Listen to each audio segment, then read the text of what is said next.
Σας καλωσορίζω στη σημερινή μας εκδήλωση, η οποία γίνεται προς τιμήν των εορτασμών των τριών ιεραρχών.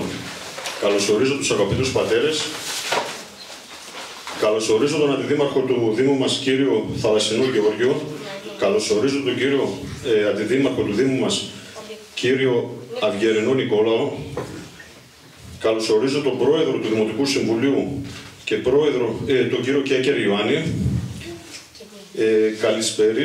Καλωσορίζω την κυρία Ευγενία Γιαννούση, η οποία είναι πρόεδρος της πρωτοβάθμιας εκπαίδευσης, τη Δημοτική Σύμβουλο κύρια Κασταβαλία Εβή, τον πρόεδρο της τοπικής κοινότητας κύριο Τρενταφυλλίδη Δημήτριο.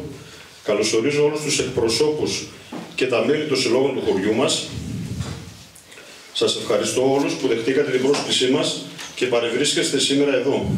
Όπως έχετε ενημερωθεί, το θέμα της ομιλίας μας είναι το πρόβλημα της αγωγής των νέων κατά τη διδασκαλία των τριών ιεραρχών. Ο μιλητής μας θα είναι ο καθηγητής και κοσμήτωρ της Θεολογικής Σχολής του Αριστοτέλειου Πανεπιστήμιου Θεσσαλονίκης, κ. Μιχαήλ Τρίτος. Επίσης, έχουμε σήμερα την τιμή να έχουμε κοντά μας το Σύνδεσμο Ιεροψαλτών Ρωμανός Σαββατοπεδινός, υπό τη διεύθυνση του καθηγητή μουσικής και προς το ψάλτο κ. Βασίλειο Κοκαλιάρη, οι οποίοι θα μας αποδώσουν ύμνους. Επίσης, θα ακούσουμε ύμνους από την νεοσύστατη Βυζαντινή Παιδική Χορουδία του χωριού μας, υπό την καθοδήγηση του κ. Χαλκιά Αθανάσιου. Σε αυτό το σημείο θέλω να ευχαριστήσω τον σεβασμιότατο Μητροπολίτη μας κ. Θεόκλητο, ο οποίος μας έδωσε την άδεια και την ευλογία για να πραγματοποιήσουμε αυτή την εκδήλωση. Ευχαριστώ θερμά τον κύριο Μιχαήλ Τρίτο, που αποδέχτηκε την πρότασή μας για να είναι ομιλητής. Ευχαριστώ τον κύριο Βασίλειο Κοκαλιάρη και όλους τους ιεροψάλτες, καθώς και τον κύριο Χαλκιά Αθανάσιο και τους μικρούς μας μελωδούς. Ευχαριστώ το Διοικητικό Συμβούλιο του Συλλόγου μας, καθώς και όλους εσάς που παρευρεθήκατε σήμερα εδώ. Σε αυτό το σημείο ήθελα να σας αναφέρω δύο-τρία πράγματα σχετικά με το βιογραφικό του κυρίου Μιχαήλ. Ο καθηγητής κ. Μιχαήλ Τρίτος γεννήθηκε στο Μέτσοβο της Επείρου το 1951. Φοιτήσε στο ανώτερο εκκλησιαστικό φροντιστήριο της Τριζαλίου Σχολής, τη Θεολογική και Φιλοσοφική Σχολή του Πανεπιστήμιου Αθηνών. Παρακολούθησε μαθήματα Ρωμανολογίας και Βαλκανιολογίας στο Πανεπιστήμιο του Φράγκου της Γερμανίας. Υπηρέτησε ως καθηγητής και διευθυντής του Γυμνασίου και Λυκείου Μετσόβου. Παράλληλα, δίδασκε την Ανώτατη Εκκλησιαστική Ακαδημία Θελάς και στα Πανεπιστήμια Ιωαννίνων. Το 1989 ανακηρύχθηκε αριστούχος διδάκτορ του τμήματος Ποιμαντικής της Θεολογικής Σχολής, το ΑΠΙΘ. Το 1999 εκλέχθηκε επίκρος καθηγητής, το 2004 αναπληρωτής και το 2009 τακτικός καθηγητής της ίδιας σχολής. Στο γνωστό αντικείμενο «Ιστορία και σύγχρονη κατάσταση των Σλαβικών και λοιπών Ορθόδοξων Εκκλησιών» από το 2010 είναι εκλεγμένος κοσμήτορας της Θεολογικής Σχολής του ΑΠΙΘ. Είναι καθηγητής του Πανεπιστήμιου της Λευκωσίας και άρχον ιερομνήμων του Οικουμενικού Πατριαρχείου. Αυτή τη τιμή την έδωσε ο Οικουμενικός Πατριάρχης το 2022 στον κύριο καθηγητή που ήρθε στο Μέτσοβο. Έχει πάρει μέρος σε πολλά επιστημονικά συνέδρια στην Ελλάδα και στο εξωτερικό και έχει γράψει δεκάδες μελέτες ιστορικού θεολογικού περιεχομένου. Από τα έργα του θα σας αναφέρω αντιπροσωπευτικά τα εξής: η Πατριαρχική Εξαρχία Μετσόβου, η Εκκλησία στον Ανατολικό Ιλυρικό και την Αλβανία, οι Πατριάρχες της Ορθοδόξου Εκκλησίας της Ρουμανίας, η Θρησκευτική, Εθνική και Κοινωνική τους Προσφορά, η Ορθόδοξη Εκκλησία στα Βαλκάνια σήμερα, νεότερες εξελίξεις στη Σχισματική Εκκλησία Σκοπίων, Κοσμάς ο Ετωλός, ο Φωτιστής του Γένους, Βλάχη των Βαλκανιών και Ορθοδοξία, η Ορθόδοξος Εκκλησία της Φιλανδίας, ιστορική εξέλιξη, σημερινή κατάσταση. Αρχιεπίσκοπος Αναστάσιος, ο ιεράρχης της Αυτοθυσίας και της Βαλκανικής Συναδέλφωσης. Από το 1992 ασχολείται συστηματικά με την έρευνα των βλαχογόνων της Βαλκανικής, το πρόβλημα της σχισματικής εκκλησίας των Σκοπίων, της Μολδαβίας και τα λοιπά εθνικά μας θέματα. Συνεργάζεται με πολλές εφημερίδες και περιοδικά. Ο διδάκτορ, κύριος καθηγητής, κύριος Μιχαήλ Τρίτος, παραμένει ένας απλός στρατιώτης, ένας αγνός εκκλησιαστικός άνδρας που σπάνια συναντάμε σήμερα. με συγγραφή πλήθος βιβλίων και μελετών, διαλέξεις και συνεχείς παροτρύνσεις στους φοιτητές του, αλλά και στο κάθε λογής χαρακτήριό του, συνεχίζει να προσφέρει και να εκτιμάται όχι μόνο από την ακαδημαϊκή κοινότητα, αλλά και από το σύνολο του κλήρου και του ελληνικού λαού. Τον καθηγητή κύριο Τρίτο συμβουλεύονται για την ειλικρίνεια του λόγου του, την μάθησή του, την βαθιά εκκλησιαστική του συνείδηση, αλλά και την επιστημονική του κατάρτιση, αρχιερείς, υπουργοί, άρχοντες αυτού του τόπου, αλλά και απλοί πολίτες της διπλανής πόρτας. Οπότε είναι μεγάλη μας τιμή σήμερα, κύριε καθηγητά, που έχετε έρθει στη Μακεδονία, στη Χαλκιδική και ιδιαίτερα στο χωριό μας του Στανό. Σας ευχαριστούμε πολύ. Ας ξεκινήσουμε τη σημερινή μας εκδήλωση με την παιδική βυζαντινή χοροδία. Μια ασθενή ειδόλων κατοχή στα πίστα χρόνια τα ρωμαϊκά. Ήρθε να φωτίσει φαϊνή τριών ιεραρχών η Άγια Μορφή. Βασίλειε Χρυσόστομε Γρηγόριε κι τρεις ήλιος θεότητας δογμάτα θείασης, εκφράσατε, διδάξατε τη γνώση του Θεού. Σεις ποταμοί με λύρητη γραμμάτων η σοφή, προστάτες οι τρεις μέγιστοι αστέρες φαϊνοί. Προστάτες οι τρεις μέγιστοι αστέρες φαϊνοί. Γραμμάτων οι προστάτες Άγιοι Ιεράρχες τρεις.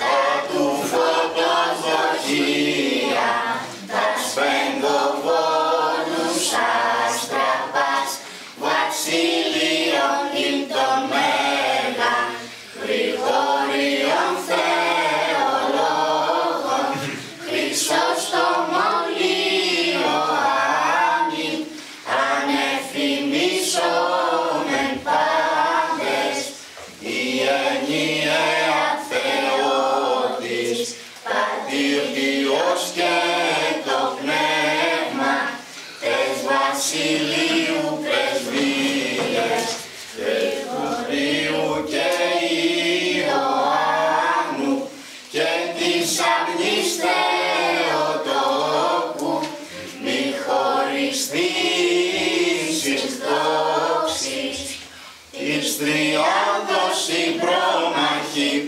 ευσεβίας η προβολή, η μετά τους 12 Απόστολοι, οι εξεδέμ αναπλίζοντες, το ζωνίδο ποτάμι και το πρόσωπον της γης, ζωηρήτας φωτίζοντες, της ρεύμαση, τα μεγάλα στοιχεία, τα την πίστη, ως πεπτήσιν συνιστώντα, αξιοχρέος τιμάστοσαν. Ευχαριστούμε πολύ την παιδική χοροδία και τον κύριο Αθανάσιο Χαλκιά. Σε αυτό το σημείο θα ήθελα να καλέσω στο βήμα τον κύριο Αυγερινό Νικόλαο, αντιδήμαρχο του Δήμου Αριστοτέλη, να μας απευθύνει ένα χαιρετισμό. Χαιρετισμολογιότατοι σεβαστοί πατέρες, χαιρολογιότατε, κύριε καθηγητά, κύριε πρόεδρε του Δημοτικού Συμβουλίου, αγαπητές συνάδελφοι αντιδήμαρχε, αγαπητές συναδέλφισες, κυρία Πρόεδρε της Σχολικής Επιτροπής Πρωτοβάθμιας Εκπαίδευσης και Πρόεδρε της Επιτροπής Ισότητας του Δήμου, Εύη με τον νέο σου ρόλο είναι και επίκαιρο σήμερα, κύριε Πρόεδρε του Συμβουλίου της Δημοτικής Κοινότητας του Στανού, αγαπητοί εκπρόσωποι συλλόγων και φορέων του Στανού, είδα τον Πρόεδρο του Πολιτιστικού Συλλόγου, τον Πρόεδρο του Γυναικείου, τον Πρόεδρο φυσικά του Συλλόγου Γονέων του Δημοτικού Σχολείου που διοργανώνει τη σημερινή υπέροχη εκδήλωση, τον Πρόεδρο του Συλλόγου Γονέων του Νηπιαγωγείου και φυσικά του Φιλανθρωπικού Συλλόγου της Ενσυναίσθησης. Αγαπητές συντιμότισσες και συντιμότες, σας μεταφέρω κατά πρώτον τις ευχές και τους χαιρετισμούς του Δημάρχου μας, του Στέλη του Βαλιάνου. Συγχαίρουμε το Σύλλογο Γονέων του Δημοτικού Σχολείου, τον αγαπητό Πρόεδρο, τον Δημήτρη τον Κασαμπαλή και τα μέλη του ΔΣ για τη σημερινή υπέροχη εκδήλωση που είναι και ποιοτική και έχει και πολύ μεγάλη ουσία.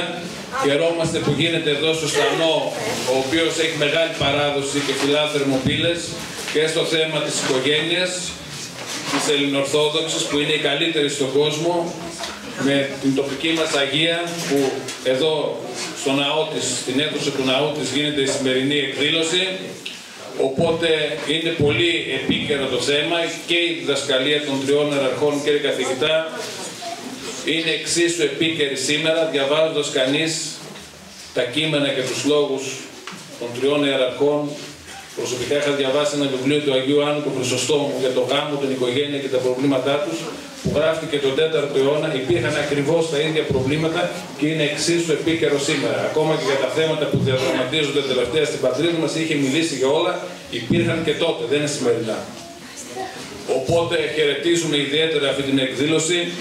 Και μάλιστα φρόντισε ο Σύλλογος Γονέων του Δημοτικού Σχολείου να την εμπλουτίσει και με πολιτιστικό πρόγραμμα και την υπέροχη παιδική βυζαντινή χοροδία, που εγώ πρώτη φορά την άκουσα και μου άρεσε πολύ, με την καθοδήγηση εδώ του δασκάλου του χωριού σας, του κυρίου Χαλκιά Αθανασίου, και φυσικά με τη χοροδία του Συνδέσμου Ιεροψαλτών της Ιεράς μας Μητροπόλεως, Ρωμανός ο Βατοπεδινός, με πρόεδρο τον αγαπητό πρόεδρο του Δημοτικού Συμβουλίου, τον κύριο Ιωάννη Κέκερη, και χωράρχη τον καθηγητή, τον κύριο Κοκαλιάρη.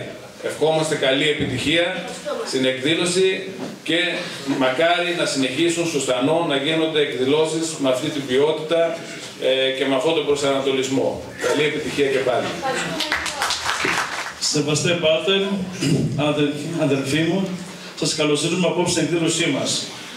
Κύριε καθηγητά Μιχαήλ Τρίτε, με ιδιαίτερη χαρά καλωσορίζουμε και εσάς στην εκδήλωσή μας και σας ευχαριστούμε που σας λαμπρύνετε με την παρουσία σας. Μεταφέρω τις ευχές του Σεβασμιωτά του Μητροπολίτη μας κυρίου Θεοκλήτου και ζητάει συγγνώμη γιατί δεν μπορεί να παραστεί στην απόψινή μας συνάντηση. Κύριε καθηγητά, σας ευχαριστούμε που δεχτήκατε την πρόσκληση του Συλλόγου Γονέων και Δαιμόνων του Δημοτικού Σχολείου Στανού να έρθετε στο χωριό μας και να μας μιλήσετε για αυτούς τους σπουδαίους πατέρες της Εκκλησίας μας, αλλά και των γραμμάτων. Στη συνέχεια θα ήθελα να σας καλωσορίσω στο χωριό μας, το οποίο αγαπά και νοιάζει τα παιδιά. Συγχρόνως όμως ανησυχεί για τη διαπαιδαγώγησή τους. Γι' αυτό θα θέλαμε να μας φωτίσουν, να μας συμβολέψουν και να μας καθοδηγήσουν οι τρεις φωστήρες της Θηστηρίου Θεότητος, όπως αναφέρει το πολιτίκιο των τριών ιεραρχών μέσα από τη δική σας ομιλία. Σας ευχαριστούμε για την τιμή που μας κάνατε τόσο σε εμάς όσο στους τρεις ιεράρχες. Να ευχαριστήσω τη χοροδία του Συνδέσμου Ιεροψαλτών Ρωμανός ο Βατοπεδινός υπό τη διεύθυνση του κυρίου Βασιλείου Κοκαλιάρη, οι οποίοι θα πλαισιώσουν αυτή την τόσο όμορφη εκδήλωση και θα μας ψάλουν διάφορους ύμνους της Εκκλησίας μας. Πολλά συγχαρητήρια και στο Σύλλογο Γονέων και Δαιμόνων του Δημοτικού Σχολείου Στανού και την πρωτοβουλία τους να διοργανώσουν αυτή την εκδήλωση, έτσι ώστε να τιμήσουμε τις τρεις ιεράρχες, αλλά και να δαχθούμε μέσα από τα λόγια τους. Τέλος, θα ήθελα να ευχαριστήσω και όλους εσάς που ήρθατε απόψε εδώ και να σας ευχηθώ η Παναγία μας και τρεις ιεράρχες να μας καθοδηγούν στο σωστό δρόμο του Θεού. Κύριε καθηγητά, έχετε το λόγο. Εδώ θα ήθελα να πω δύο λόγια σχετικά με το σύνδεσμο. Ο Σύνδεσμος Ιεροψαλτών Ιεράς Μητροπόλεως Ιερουσού Αγίου Καρδαμερίου, Ρωμανός ο Βατοπεδινός, ιδρύθηκε το 1982. Από τις πιο αξιόλογες δραστηριότητες του συνδέσμου υπήρξε η ίδρυση της ομώνυμης χοροδίας εκκλησιαστικής βυζαντινής μουσικής, η οποία έχει στον ενεργητικό της πολλές παρουσίασεις στην περιοχή της Μητρόπολης και εκτός αυτής. Συμμετέχει στη λειτουργική και λατρευτική ζωή της τοπικής εκκλησίας, ψάλλοντας κατά κανόνα στις γιορτές των πολιούχων Αγίων των ενωριών μας, εφόσον κληθεί. Πραγματοποίησε εγγραφή κασέτας με ύμνος αφιερωμένο στην Παναγία και ψηφιακό δίσκο CD με ύμνος του Τριωδίου και της Μεγάλης Εβδομάδας. Μέλη της είναι οι ιεροψάλτες και οι Σοκράτες και βοηθοί των ιερών αναλογιών των ναών και προσκυνημάτων της Μητροπόλεως μας, που συμμετείχαν ευχαρίστως παρόλο στις δυσκολίες αυτονόητες για μια επικοινωνιακά άγωνη και ολιγάνθρωπη περιοχή όπως η δική μας, που διαθέτει όμως περίσσευμα ηθικών αποθεμάτων και προσήλωσης στην παράδοση. Δάσκαλος και διευθυντής είναι ο κύριος Βασίλης Κοκαλιάρης, επί χρόνια καθηγητής μουσικής στη δευτεροβάθμια εκπαίδευση, πρωτοψάλτης του Ιερού Μητροπολιτικού Ναού Αγίου Στεφάνου Αρνέας, διευθυντής της Σχολής Βυζαντινής Μουσικής της Μητροπόλεως μας, με πολλαπλές θητείες του Γενικού Γραμματέα του Συνδέσμου, διευθυντής της Δημοτικής Φιλαρμονικής Μπάντας της Αρνέας, με αποκορύφωμα την ίδρυση και διεύθυνση της Μεικτής Χοροδίας Αρνέας με πανελλαδική και εκτός Ελλάδος εμβέλεια. Η χοροδία θα αποδώσει ύμνους επίκαιρους με την ιεραρχή των τριών ιεραρχών. Ας τους υποδεχτούμε με χειροκρότημα. Με τη σειρά μας ευχαριστούμε και εμείς τον Σύλλογο Γονέων και Κηδεμόνων του Δημοτικού Σχολείου και τον Πρόεδρο, τον κύριο Κασαμπαλή. Ευχαριστούμε για την πρόσκληση, ευχαριστούμε όλους εσάς και ιδιαίτερα ευχαριστούμε τον κύριο Τρίτο, τον αξιόλογο καθηγητή του Αριστοτέλειου Πανεπιστήμιου Θεσσαλονίκης, που μας έκανε την τιμή και ήρθε στα χωριά μας εδώ να μιλήσει για τους τρεις ιεράρχες. Εμείς θα έχουμε ένα σύντομο πρόγραμμα, τα πολιτίκια των τριών ιεραρχών, μετά τον 50ο ψαλμό και κάποιους στίχους αντικοινωνικού που λέγουμε.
Τον Μέγαν και τον Θεολόγο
ευχαριστούμε πολύ το Σύνδεσμο Εροψαλτών, τη συμμετοχή μας. Ένα χειροκρότημα.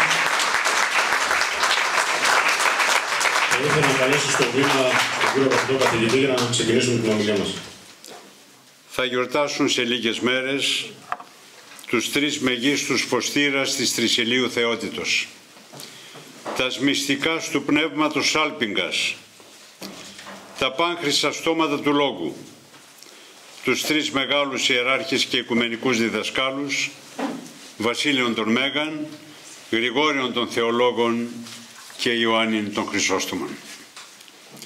Και οι 3 τους υπήρξαν παράγοντες μιας βαθιάς κοινωνικής ανανεωτικής αλλαγής με ιδέες ριζικά αναμορφωτικές που παραμένουν και σήμερα τολμηρές και επίκαιρες. Εναρμόνισαν τον ελληνισμό με τον χριστιανισμό, την θρησκευτική πίστη με την επιστημονική γνώση, την παράδοση με την ανανέωση, την κοινωνική δραστηριότητα με την δημιουργική μοναξά. Οι 3 ιεράρχες δεν υπήρξαν απλοί ιερωμένοι ή μονομερείς και στενοκέφαλοι θεολόγοι, αλλά ήσαν στην κυριολεξία πανεπιστήμονες.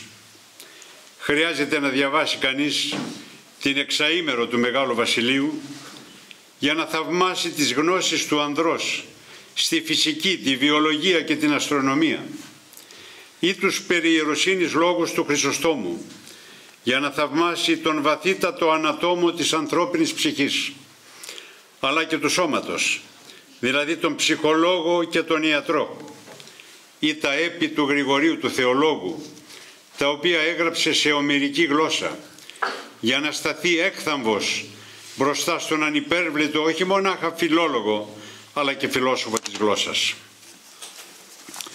Για τον πολύ κόσμο, οι 3 ιεράρχες ήσαν άνθρωποι που ασχολήθηκαν μόνον με θεολογικά και εκκλησιαστικά ζητήματα. Η αλήθεια είναι ότι ασφαλώς οι 3 ιεράρχες ασχολήθηκαν με πνευματικά θέματα και με τα φυσικά προβλήματα του ανθρώπου, αλλά όχι μόνον με αυτά. Ασχολήθηκαν και με τα προβλήματα αυτού του κόσμου, γιατί πίστευαν ότι η επίγεια ζωή είναι στο σχέδιο του Θεού και ότι η αιωνιότητα προϋποθέτει μια σωστή και αξιοπρεπή ζωή πάνω στη γη. Κεντρικότατο σημείο της προβληματικής των 3 ιεραρχών είναι η αγωγή των νέων. Το αναντήρητο ακανθώδες αυτό πρόβλημα θα το προσεγγίσουμε σήμερα κάτω από το πρίσμα της διδασκαλίας των 3 ιεραρχών. Στην πλατιά τους βιωματική και ποιμαντική εμπειρία θα ζητήσουμε μια βοηθητική απάντηση για να συντονίσουμε τον προσανατολισμό μας με τη δική τους καταξιωμένη πορεία. Είναι αλήθεια πως η πνευματική και ηθική καχεξία μιας κοινωνίας αντανακλά πάνω απ' όλα στη νεότητα. Οι νέοι γίνονται ο κυματοθράφστης που δέχεται τον αντίκτυπο όλων των κοινωνικών μετασχηματισμών και αναστατώσεων. Οι 3 ιεράρχες έχουν βαθιά συνείδηση αυτής της αλήθειας. Γι' αυτό και είναι βαθείς γνώστες της προβληματολογίας των νέων που το πλήρωμα της Εκκλησίας εμπιστεύτηκε στα χέρια τους. Ήταν επόμενο λοιπόν να διακηρύσει επανειλημμένα ο Ιερός Χρυσόστομος «Πάντα ημίν δεύτερα έστω της προνοίας των παιδών». Προτεραιότητα δηλαδή στην παιδεία, είτε στον χώρο της οικογένειας είτε του κράτους. Το μεγαλύτερο ποσοστό του κρατικού προϋπολογισμού θα λέγαμε σήμερα όχι στα όπλα και στους πολέμους, αλλά στη μόρφωση των παιδιών μας. Η γραμμή αυτή των πατέρων του 4ου αιώνος επιζεί σε όλη την μαρτυρική πορεία του γένους μας, στα πρόσωπα των μεγάλων φωτιστών όπως λόγω χάριν του Αγίου Κοσμάτου Ετωλού, που υπήρξε το μεγαλύτερο κεφάλαιο της φυλής μας στα χρόνια της τουρκοκρατίας. Η επιφανέστερη λαοπαιδευτική και νεοπατηρική μορφή της νεοελληνικής εθνότητας και ένας από τους λίγους που έκαναν θετική προεργασία και εξασφάλισαν στον αγώνα του 21 εγγυήσεις επιτυχίας. Μέσα στο ίδιο κλίμα κινούμενος και ο Γρηγόριος ο θεολόγος θα διατυπώσει τον χρυσούν κανόνα της παιδαγωγικής που θα έπρεπε να υπάρχει σαν προμεταπίδα σε όλα τα πνευματικά μας ιδρύματα. Τέχνη τεχνών και επιστήμη επιστημών φαίνεται μη, ανθρωπονάγιν το πολυπλοκότατον ζώων και ποικιλότατον. Δεν υπάρχει μεγαλύτερη τέχνη και μεγαλύτερη επιστήμη από το να καθοδηγεί τον άνθρωπο. Κατά τον Χρυσόστομο μάλιστα, η ιδιότητα του γονέως δεν εξαρτάται από το γεγονός ότι έφερε ανθρώπους στη ζωή, αλλά από το ότι εμόχθησε για την σωστή ανατροφή τους. Ουχή το τεχνοποιήν, αλλά το τεχνοτροφήν συνιστά τον γονέα. Και τότε ακούγονταν τα ίδια παράπονα που και σήμερα διατυπώνονται για τους νέους.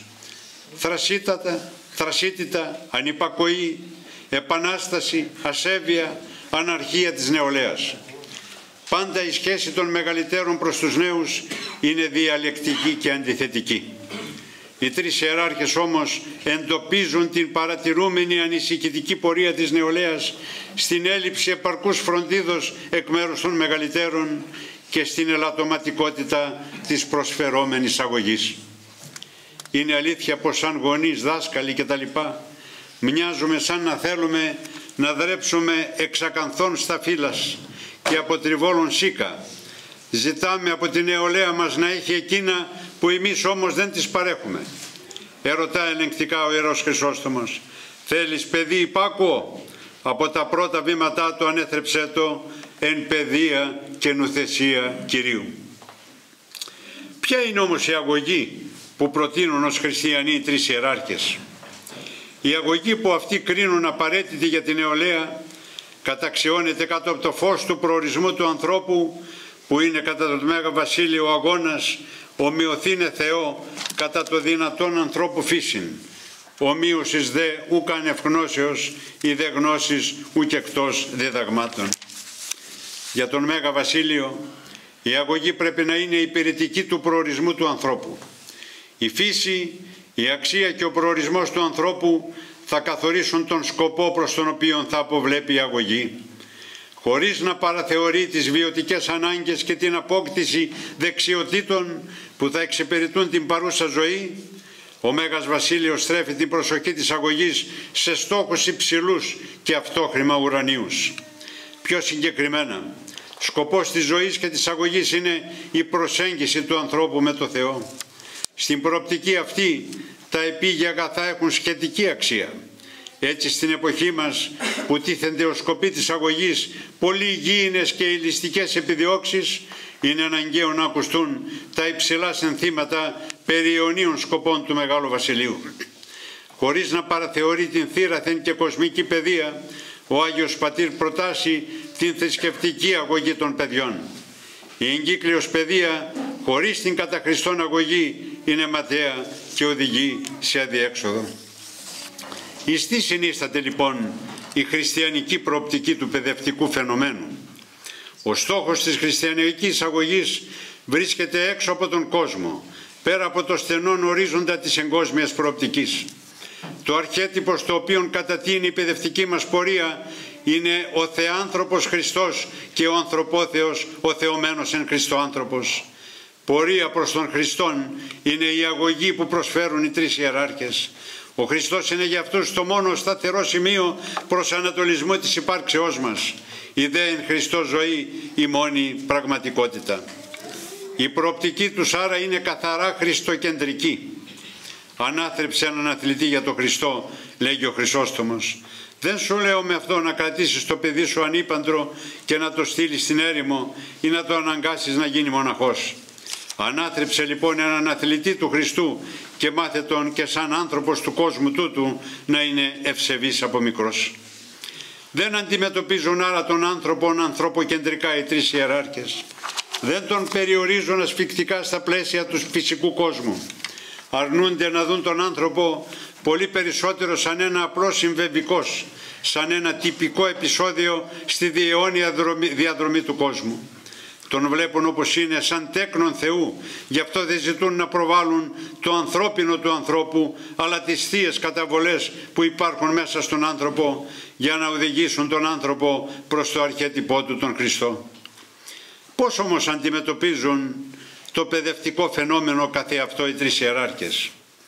Το παιδευτικό φαινόμενο για τους τρεις ιεράρχες είναι κατ' ουσίαν διάλογος, διαλεκτική συνάντηση παιδευτικού φορέως και υποκειμένου. Για να είναι η συνάντηση αυτή χριστιανική, πρέπει να είναι προσωπική, συνάντηση προσώπων, συνάντηση δηλαδή μέσα στην αυθεντικότητα της υπάρξεως. Τούτο τότε μόνον είναι δυνατόν όταν τα συναντώμενα πρόσωπα συναντώνται στην αλήθεια. Το παιδευτικό άρα φαινόμενο είναι χριστιανικά αυθεντικό όταν μεταδίδει αλήθεια, δηλαδή Χριστό, που είναι η αυτοολήθεια και η παναλήθεια. Δυνατότητα μιας τέτοιας λειτουργίας του παιδευτικού φαινομένου υπάρχει κατά τους τρεις ιεράρχες όταν ο φορέας της παιδείας κινείται χριστοκεντρικά. Ο νέος περιμένει ουσιαστικά όχι τον λόγο του υπευθύνου για την αγωγή του, αλλά το παράδειγμά του. Ο Ιερός Πατήρ δίνει τις βασικές αρχές της συμβουλευτικής και οδηγητικής στους γονείς για την επιτυχία της αγωγής των παιδιών. Κατά τον Ιερό Χρυσόστομο οι συμβουλές επιβάλλονται για τους εξής λόγους. Πρώτον, η ανθρώπινη φύση είναι αμελής και επιρρεπής στο κακό. Δεύτερον, ο άνθρωπος και ιδιαίτερα ο νέος διακρίνεται για τη σκληρότητά του. Και τρίτον, οι νέοι ενοχλούνται από πολλούς πειρασμούς που περιβάλλονται από πολλούς πνευματικούς εχθρούς και κινδύνους. Ο Χρυσόστομος μιλάει με σκληρή γλώσσα για τους γονείς που παραμελούν τα παιδιά τους και δεν τα καθοδηγούν με αποτέλεσμα να διαφθαρούν. Θεωρεί αναγκαία τη συμβολή για να μπορέσει το παιδί να διατηρήσει τη σοφροσύνη του. Οι συμβολές για να φέρουν αποτέλεσμα πρέπει να γίνονται στην κατάλληλη στιγμή και με τον κατάλληλο τρόπο. Κάθε συμβολή είναι μια επέμβαση στον τρόπο ζωής και συμπεριφοράς του παιδιού και οπωσδήποτε είναι ενοχλητική. Γίνεται δεκτή μόνον όταν γίνεται με πολλή λεπτότητα και έχει μοναδικό κίνητρο την αγάπη. Να καταφεύγει συνεχώς την αγάπη, τονίζει ο Χρυσόστομος, ελαττώνοντας έτσι τη φορτικότητα των συμβολών και των ελέγχων. Σε άλλη ομιλία του γράφει ότι η συμβολή είναι θερμοτάτης και γνησιοτάτης αγάπης τεκμήριων, ιδιαίτερα όταν ο γονιός, παρόλο που δεν γίνεται εισακουστός από το παιδί, εν τούτης δεν απογοητεύεται ούτε αγανακτεί, αλλά παρακινούμενος από στοργή δεν πάβει να συμβουλεύει. Όσο περισσότερο ενοχλητική είναι μια συμβολή, με τόσο περισσότερη αγάπη πρέπει να γίνεται. Σε άλλο σημείο τονίζει ότι πρέπει να προηγείται ο έπαινος και να ακολουθεί η συμβουλή. Η τακτική αυτή πρώτα να πενεύουμε το παιδί για κάποια αρετή του ή καλή του πράξη και έπειτα να τον συμβουλεύουμε είναι αρίστη. Ιδιαίτερη σημασία δίνει στο παράδειγμα των γονέων, το οποίο θεωρεί ως την πλέον εύγλωτη συμβολή και διδασκαλία. Είναι χαρακτηριστικοί οι λόγοι του Ιερού Πατρός για τη σημασία του παραδείγματος όταν συμβουλεύουμε και διδάσκουμε. Δεν οφείλουν τόσο τα λόγια όσο βλάπτουν τα έργα. Αν προτού να μιλήσουμε και μετά την ομιλία δείχνουμε με τα έργα μας ότι εφαρμόζουμε αυτά που λέμε, θα είμαστε αξιόπιστοι αφού θα συμβουλεύουμε αυτά που πρώτοι εμείς εφαρμόσαμε.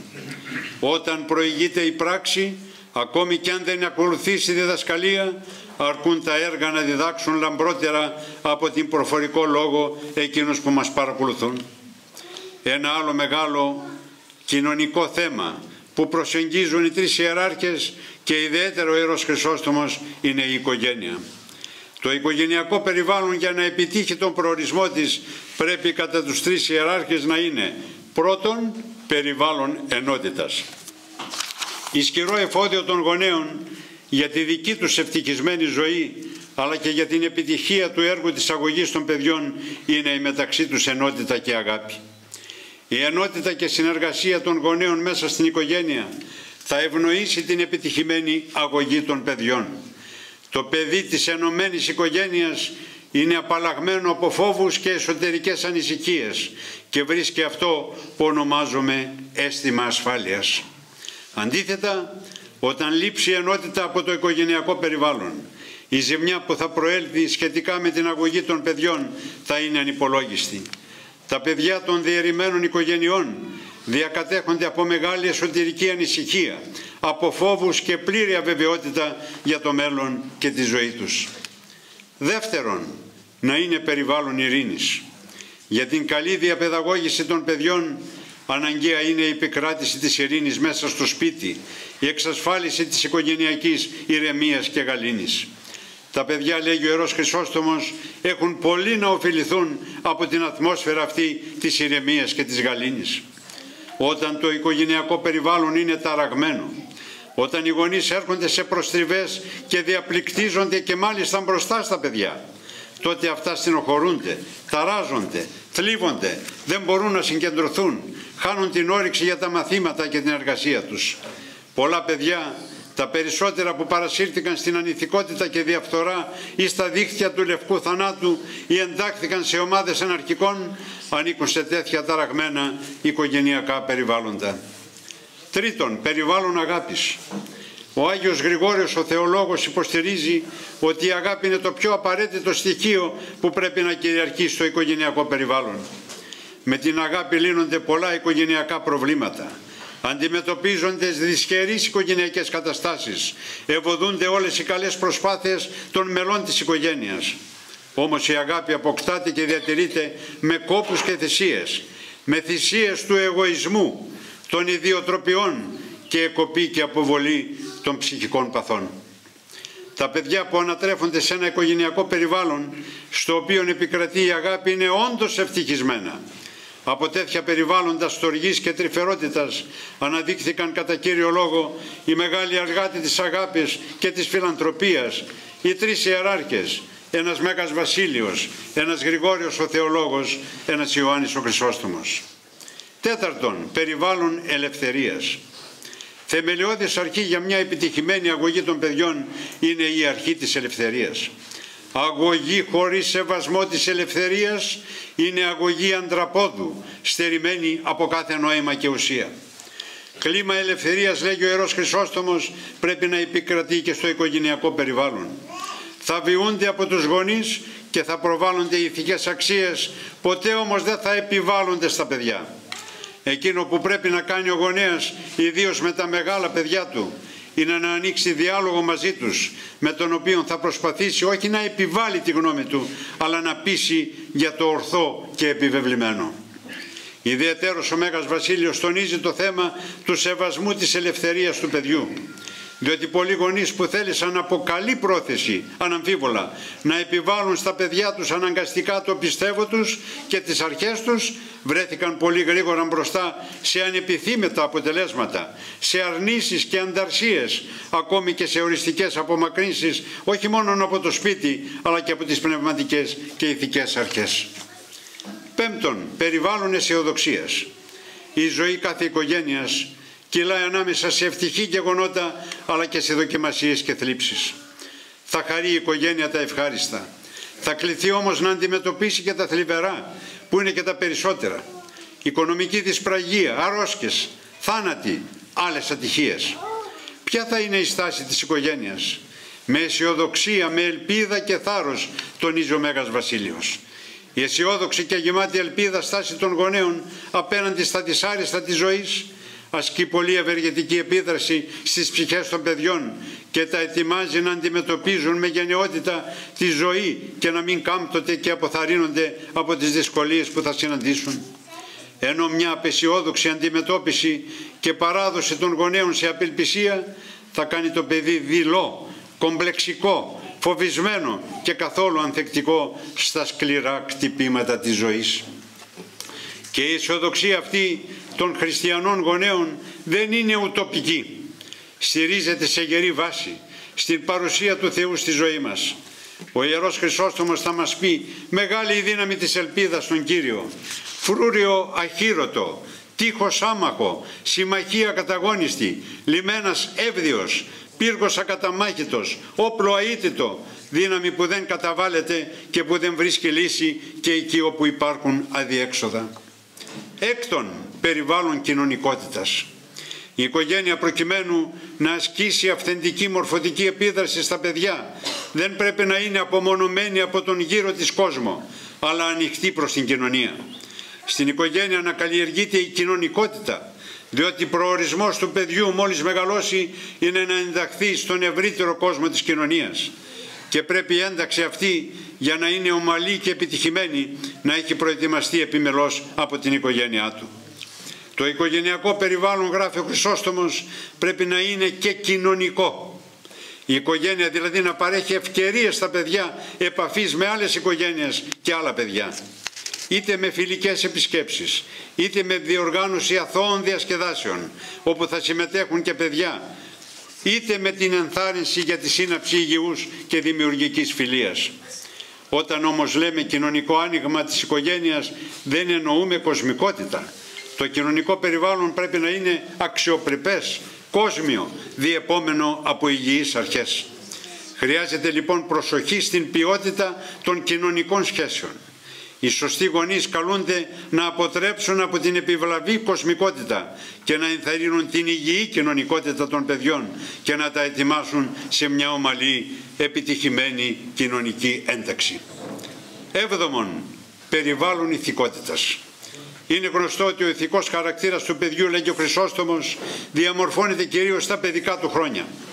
Οι γονείς με το παράδειγμά τους συντελούν στην ανάπτυξη ή μη ηθικής συναισθήσεως και Χριστού ήθους στο παιδί. Είναι κανόνας της παιδαγωγικής ότι δεν μπορείς να μεταδώσεις κάτι το οποίο δεν έχεις.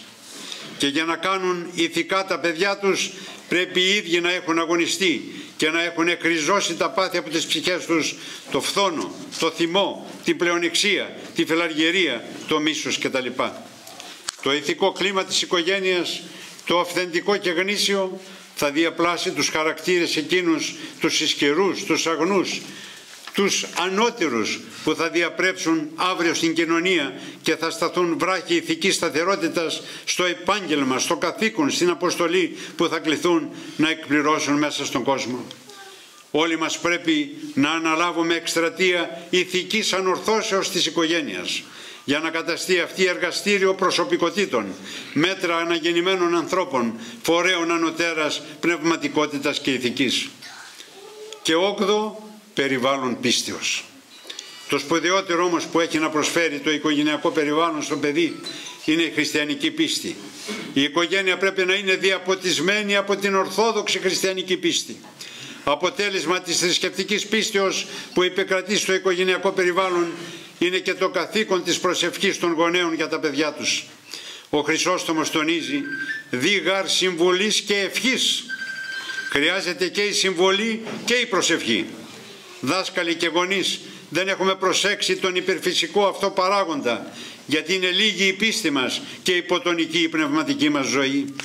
Οι συμβολές μας συχνά εξαγριώνουν τους νεαρούς, ενώ η προσευχή μαλακώνει την καρδιά των παιδιών και αλλάζει τις διαθέσεις τους. Ο Ιερός Χρυσόστομος μας συμβολεύει και για το θέμα αυτό. Όταν δεις κάποια δυσκολία να λαμβάνει χώρα στη ζωή σου, τότε προσευχήσου και παρεκάλεσε το Θεό. Αυτή είναι η μόνη άριστη λύση για τα κακά που μας συμβαίνουν, διότι η προσευχή είναι μεγάλο όπλο με το οποίο αντιμετωπίζονται αποτελεσματικά οι μύργοι κίνδυνοι και οι ενεδρεύοντες εχθροί του βίου. Και σε άλλο σημείο λέγει «Μέγα όπλον η προσευχή, θησαυρός ανελιπής, πλούτος μηδέποτε δαπανόμενος, λιμήν ακίμαντος, γαλήνης υπόθεσης και μερίων αγαθών ρίζα και πηγή και μήτρα. Η ευχή και αυτή βασιλείας δυνατοτέρα». Από όσα με κάθε δυνατή συντομία υπόθηκαν για τις απόψεις των τριών ιεραρχών σχετικά με την αγωγή των νέων, αποδεικνύεται η σύνηση και ο ρεαλισμός τους, η βαθιά γνώση της φύσεως του ανθρώπου και η μεγάλη και γνήσια αγάπη τους προς αυτά. Γι' αυτό οι τρεις ιεράρχες, με αίσθημα ευθύνης απέναντι στο Θεό και τους ανθρώπους, έθεσαν το θέμα σε σταθερή βάση με θεμέλιο την αλήθεια, τον Χριστό, που είναι χθες και σήμερον ο αυτός και εις τους αιώνας. Γονείς και παιδαγωγοί πρέπει να συνδεθούν ουσιαστικά με τον Χριστό και την Εκκλησία. Έξω από την Εκκλησία κάθε προσπάθεια, όσο καλή κι αν είναι, δεν θα οδηγήσει στο επιδιωκόμενο αποτέλεσμα. Εγώ σαν εκπαιδευτικός τόσα χρόνια σας καταθέτω την εμπειρία. Αν θέλουμε να σώσουμε τα παιδιά μας, να τα συνδέσουμε με την Εκκλησία από μικρά και να έχουν έναν καλό, σωστό και διακριτικό πνευματικό. Όταν θα γίνουν αυτά τα πράγματα, αν είστε βέβαιοι ότι σαν γονείς δεν θα έχετε κανένα πρόβλημα, θα έχετε καλά παιδιά που θα σας σέβονται το κοινωνικό περιβάλλον και τις αξίες και τις παραδόσεις του γένους. Συνοψίζοντας την περιαγωγή των νέων διδασκαλία των τριών ιεραρχών, έχουμε να πούμε τα εξής. Η αγωγή των νέων πρέπει να είναι προσεκτική και συνεχής, όπως το έργο των ζωγράφων και των γλυπτών. Η ψυχή του παιδιού είναι σαν μια νεοειδρυμένη πόλη και χρειάζεται νόμους και κανόνες.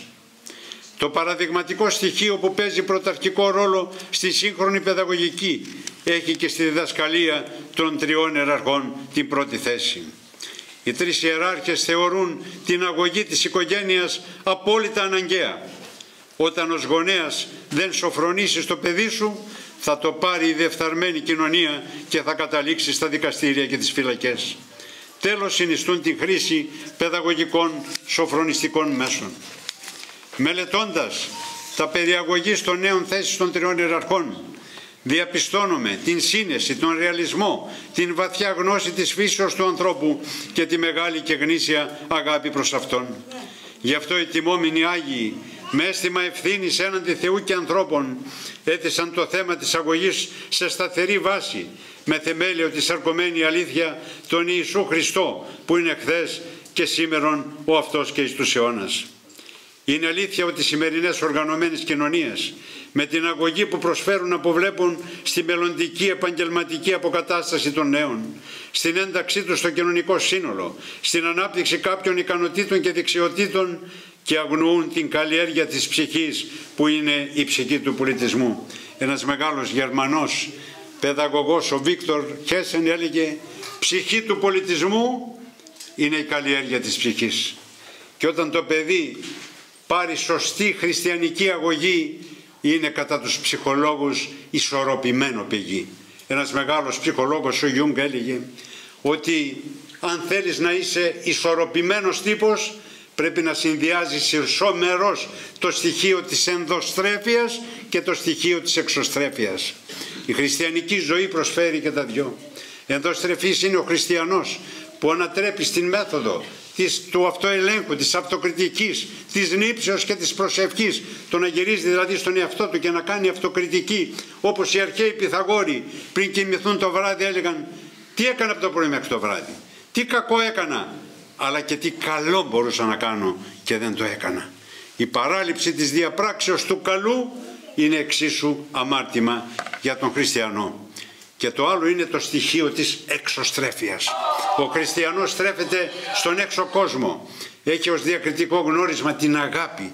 Χαίρε με τα χαιρόντων και κλαίει με τα κλαιόντων. Αυτό είναι το μήνυμα της χριστιανικής παιδαγωγικής, με το οποίο συμφωνούν οι μεγάλοι φιλόσοφοι, ψυχολόγοι και κοινωνιολόγοι. Πολλά παιδιά σήμερα παρουσιάζουν άγχη, φόβους, νευρώσεις, απογοήτευση, μίσος και αντικοινωνική συμπεριφορά. Συνεχώς από όλους γίνεται η διαπίστωση ότι τα παιδιά αγρίεψαν, δεν πειθαρχούν, δεν σέβονται ούτε αξίες, ούτε θεσμούς, ούτε ανθρώπους. Συμπεριφέρονται με βαναυσότητα και χυδαιότητα. Τα φαινόμενα αυτά οφείλονται στο ότι η σύγχρονη αγωγή της οικογένειας και του σχολείου δεν λειτουργεί χριστοκεντρικά. Δεν συνδέουμε τα παιδιά από μικρά με την Εκκλησία. Με σωστούς, όπως είπα και προηγουμένως, και διακριτικούς πνευματικούς. Γι' αυτό και τα αποτελέσματα είναι οδυνηρά. Οι καιροί απαιτούν να ξαναγυρίσουμε στην πίστη μας, στην οικογένειά μας, στην πραγματική μας ταυτότητα. Η ελληνοορθόδοξη ανθρωποπλαστική παράδοση μπορεί να φέρει τη σωτήρια αλλαγή και να μας διασώσει από την κατάρρευση. Οι τρεις ιεράρχες δεν εκπροσωπούν κανένα τυφλό καλογερισμό, αλλά την υπαρκτική γνησιότητα και αυθεντικότητα της Ορθοδοξίας. Δεν κατασκευάζουν απόκοσμους, αδιάφορους, ητοπαθείς. Πλάθουν με το λόγο και την πράξη τους χριστιανούς, μικρούς Χριστούς για τον κόσμο και την κοινωνία. Κυρίες και κύριοι, ζούμε σε μια εποχή ανακατατάξεων και συγχύσεως ιδεών, όπου η βία έγινε σημαία, η εγκληματικότητα απλώνεται παντού, η ανηθικότητα αποτελεί στάση ζωής. Επιπλέον, η ψυχολογική αστάθεια, η ανισορροπία, η τάση φυγής, η προσφυγή στους τεχνικούς παραδείσους των ναρκωτικών, ο στήρος ατομικισμός, ο άκρατος συμφεροντολογισμός, η απόλυτη άρνηση αποτελούν ελάχιστα δείγματα των επιπτώσεων φθοράς του πολιτισμού και της κατάλυσης δομών και ανθρώπου. Οι τρεις ιεράρχες προσφέρουν την υπαρκτική γνησιότητα και αυθεντικότητα της Ορθοδοξίας. Ενσαρκώνουν και εκφράζουν ένα δυναμικό ανθρωπισμό που με τη ζωτικότητά του γονιμοποίησε τον ορθόδοξο τρόπο υπάρξεως και χάλκευσε την πολιτιστική ενότητα όχι μονάχα στον ελληνικό χώρο αλλά και σε κάθε ορθόδοξη χώρα. Σήμερα μονάχα τα χριστοκεντρικά παιδαγωγικά μηνύματα των τριών ιεραρχών μπορούν να θέσουν από την αρχή την προβληματική της ύπαρξης, να ορίσουν το νόημα του υπάρχειν μέσα στον κόσμο, να προσφέρουν στον άνθρωπο σύστημα αξιών, να δημιουργήσουν προγεφυρώματα για την επανασύνθεση των διανθρωπίνων σχέσεων, να εξαλείψουν τις εξανδραποδιστικές και ανθρωποποιητικές παρενέργειες του βιομηχανικού πολιτισμού, να προσδώσουν νόημα στη ζωή, να απαλύνουν την τραχύτητα των ενστίκτων, να παγιώσουν την ειρήνη στον πολυτάραχο κόσμο μας, να προσφέρουν στον άνθρωπο το μοναδικό υπαρξιακό και μεταφυσικό μήνυμα της σωτηρίας που μόνον ο χριστιανισμός σαν αποκάλυψη αιώνιας αλήθειας μπορεί να προσφέρει. Θερμά συγχαρητήρια σε όλους σας, οι τρεις ιεράρχες να είναι προστάτες και βοηθοί και με το πνεύμα των τριών ιεραρχών να προχωρήσουμε για να φτιάξουμε μια νεολαία ανθρώπινη, δημιουργική, κοινωνική και σωστά ενταγμένη στο κοινωνικό σύλλογο. Σας ευχαριστώ.